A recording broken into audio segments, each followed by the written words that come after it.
Baik, di sini kami dari kelompok 3 ingin menjelaskan tentang teknik advokasi kebijakan.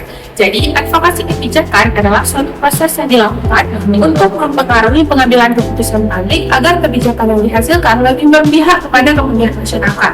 Dalam prosesnya, advokasi tidak bisa dilakukan secara sembarangan, tetapi melalui tahapan-tahapan yang sistematis. Menurut R. Chambers, advokasi merupakan upaya terorganisir untuk mempengaruhi kebijakan, program, maupun tindakan pemerintah agar lebih sesuai dengan kebutuhan masyarakat. Jadi teman-teman, advokasi kebijakan adalah suatu proses yang terencana untuk mendorong kebijakan yang lebih baik dan efektif bagi masyarakat. Di sini saya akan menjelaskan teknik advokasi. Tahapan yang pertama yaitu mencari kepemimpinan yang kredibel. Mencari kepemimpinan yang kredibel merupakan langkah awal yang penting dalam proses advokasi. Pada tahap ini, pihak yang melakukan advokasi perlu mencari atau melibatkan seorang pemimpin yang memiliki kemampuan, integritas, serta mendapat kepercayaan dari masyarakat. Menurut George R. Terry, kepemimpinan adalah kemampuan seseorang untuk memengaruhi orang lain agar mau bekerja sama dalam mencapai tujuan yang telah ditentukan. Menurut Kamus Besar Bahasa Indonesia, kredibel adalah sesuatu atau seseorang yang dapat dipercaya. Sedangkan menurut Warren Bennis, kredibilitas merupakan dasar utama dalam kepemimpinan karena seorang pemimpin harus mendapatkan kepercayaan dari orang-orang yang dipimpinnya. Dari kedua pengertian tersebut dapat kita pahami bahwa kepemimpinan yang kredibel adalah kemampuan seseorang pemimpin untuk mempengaruhi dan mengarahkan orang lain dengan didasarkan kepercayaan, kejujuran, dan tanggung jawab. Dalam praktik advokasi kebijakan, pemimpin yang kredibel memiliki beberapa peran penting. Yang pertama, mengarahkan tim dalam mencapai tujuan advokasi. Kedua, membangun komunikasi yang baik dengan masyarakat dan mengambil kebijakan. Yang ketiga, menjadi juru bicara yang mampu menyampaikan aspirasi secara jelas dan meyakinkan.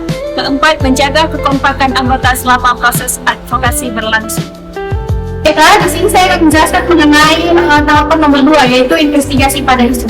Di mana dalam tahapan berikut akan dilakukan kajian yang lebih mendalam mengenai suatu isu atau masalah yang akan diadvokasi, seperti mulai dari apa penyebabnya, dampaknya, dan pihak-pihak mana saja yang akan terlibat di dalamnya.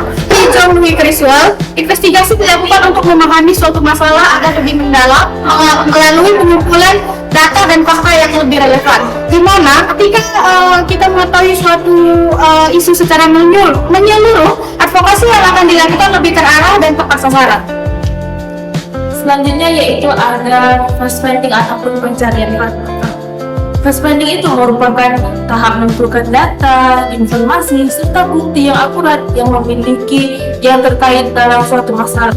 Tujuannya yaitu untuk mengetahui bagaimana kondisi yang sebenarnya sehingga argumen advokasi yang disusun memiliki dasar yang kuat.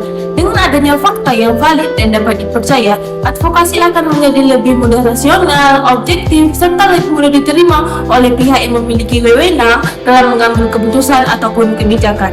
Menurut Catlin, Sertor, dan Ron mengatakan bahwa first finding merupakan tahap awal yang bertujuan untuk mengumpulkan data, menganalisis fakta, serta informasi yang relevan untuk memahami suatu masalah sebelum menentukan tindakan yang tepat. Baik, selanjutnya di sini saya akan menjelaskan merumuskan strategi yang dinamis. Strategi ini disusun dengan tepat namun tetap fleksibel agar dapat menyesuaikan dengan perkembangan kondisi di lapangan. Dengan strategi yang tepat, tujuan advokasi akan lebih mudah dipahami. Menurut George Edward III, keberhasilan suatu program maupun kebijakan sangat dipengaruhi oleh strategi dalam pelaksanaan penyesuaian kondisi dan tantangan yang dihadapi. Oleh karena itu, advokasi sangat memerlukan strategi yang dinamis agar proses advokasi berjalan dengan efektif dan tujuan yang diinginkan tercapai. Nah, menurut John Kingdom, keberhasilan advokasi kebijakan dipengaruhi oleh kemampuan aktor dalam membangun keuntungan dari berbagai kelompok yang memiliki kepentingan yang sama. Oleh karena itu, mencari dukungan konstituen merupakan langkah yang penting karena dapat memperkuat posisi advokasi dan meningkatkan peluang terjadinya perubahan kebijakan. Baik, yang terakhir adalah mobilisasi. Mobilisasi dilakukan dengan menggerakkan masyarakat atau pihak terkait untuk mendukung advokasi yang dilakukan. Nah, menurut John Louis Criswell, mobilisasi merupakan upaya melibatkan individu atau kelompok dalam tindakan bersama untuk mencapai tujuan tertentu. Nah, dalam advokasi kebijakan, mobilisasi menjadi bentuk nyata dari dukungan yang telah dibangun pada tahap-tahap sebelumnya. Jadi, kesimpulannya adalah teknik advokasi kebijakan dilakukan beberapa tahapan, mulai dari kepemimpinan yang kredibel, investigasi isu, pencarian fakta, penyusunan strategi, mencari dukungan, hingga mobilisasi. Nah, dengan tahapan tersebut, advokasi dapat berjalan lebih efektif dalam mendorong perubahan kebijakan yang diharapkan. Sekian pemaparan dari kelompok 3. Terima kasih.